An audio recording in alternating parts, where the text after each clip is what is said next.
Blue land जंगल में मौसम बहुत खुशगवार था और सभी जंगल के निवासी बहुत खुश थे।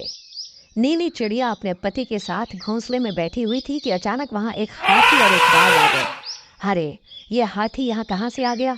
हमारे जंगल में तो कोई हाथी नहीं है। रामू हाथी, यही वह नीली चिड़िया है। ओह, तो यह वही नीली चिड़िया है? यह कहकर हाथी उस पेड़ को टक्कर मारने लगा। अरे हाथी, ये तुम क्या कर रहे हो? मेरे घोंसले को क्यों तोड़ रहे हो? मैंने तुम्हारा क्या बिगाड़ा है? हाथी ने पेड़ को गिरा दिया और फिर नीली चिड़िया के घोंसले को अपने पैर से कुचल दिया। नहीं, ये तुमने क्या किया जालिम हाथी? भला मेरा घर उजाड़ कर तुम्हें क्या मिला? मैं तुम्हें साफ साफ कह देता हूँ, तुम इस जंगल से दूर चली जाओ। तुम्हारी वजह से हमारे जंगल को बहुत नुकसान हो रहा है। उसी समय तोता और कबूतर भी वहां आ गए। तुम यह बताओ कि नीली चिड़िया ने तुम्हारा क्या नुकसान किया है? नीली चिड़िया को पकड़ने के लिए दूर दूर से शिकारी यहाँ आते हैं, क्योंकि ये शहर में बहुत महंगी बिकती है।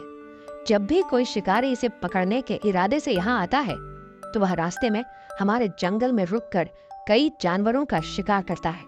यह सब सिर्फ इसी की वजह से हो रहा है। इसलिए हमारे राजा ने इसे भगाने का आदेश दिया है। ना यह यहाँ रहेगी और न ही इसे पकड़ने के लिए कोई शिकारी आएगा, और इस तरह हमारे जंगल के जानवर सुरक्षित रहेंगे। यह सुनकर सभी पक्षियों को बहुत बुरा लगा और नीली चिड़िया आंसू बहाने लगी। मैं रोज इस जंगल का चक्कर लगाऊंगा। अगर तुम मुझे कहीं भी नजर आए तो मैं हमारे जंगल के राजा को बता दूंगा और इस बार वे तुम्हें मौत की सजा देंगे। यह सुनकर नीली चिड़िया रोने लगी और वहां से चली गई। 15 दिन बाद ग्रीनलैंड जंगल में सभी पक्षी और जानवर बहुत खुश थे। रामू हाथी बाग में बैठा हुआ था। आज तो पेट भरकर खाना मिला है, मजा ही आ गया। उसी समय एक बहुत छोटी सी चिड़िया उसकी पीठ पर आकर बैठ गई, जिसके बारे में उसे कुछ मालूम न था। उस चिड़िया ने उसकी पीठ पर चोंच मारी, जिससे रामू हाथी को तीव्र जलन महसूस हुई। अरे बाप रे, ऐसा लगा जैसे किसी ने मेरी पीठ में सुई चुभो दी हो। चिड़िया अपना काम करके वहां से उड़ गई। कुछ देर बाद भालू वहां से गुजर रहा था। उसने जैसे ही रामू हाथी को कराहते देखा तो वह दौड़कर उसके पास आया। संगीत, अरे रामू हाथी, क्या हो गया तुम्हें? तुम बहुत बीमार लग रहे हो और तुम्हारी पीठ तो नीली पड़ने लगी है। कहीं तुमने कोई जहरीली चीज तो नहीं खाई? नहीं, मैंने कुछ नहीं खाया था दोस्त। मैं अभी शेर खान को बुला कर लाता हूँ, हो सकता है कि उन्हें इसके बारे में कुछ पता हो। यह कहकर भालू वहां से चला गया। अभी कुछ ही दूर गया था कि वही छोटी चिड़िया आई और उसने उसके कंधे पर चोंच मारी। संगीत, ये मुझे क्या हो रहा है?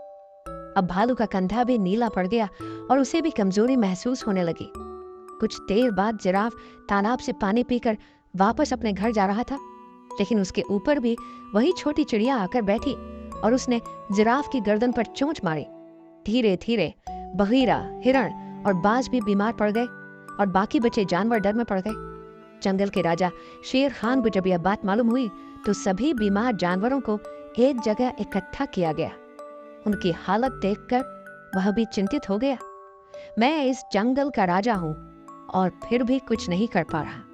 अगर मैंने जल्दी इस बीमारी का इलाज न ढूंढा तो मेरे जंगल के सभी जानवर खत्म हो जाएंगे और फिर मेरे जीने का भी कोई मतलब नहीं बचेगा।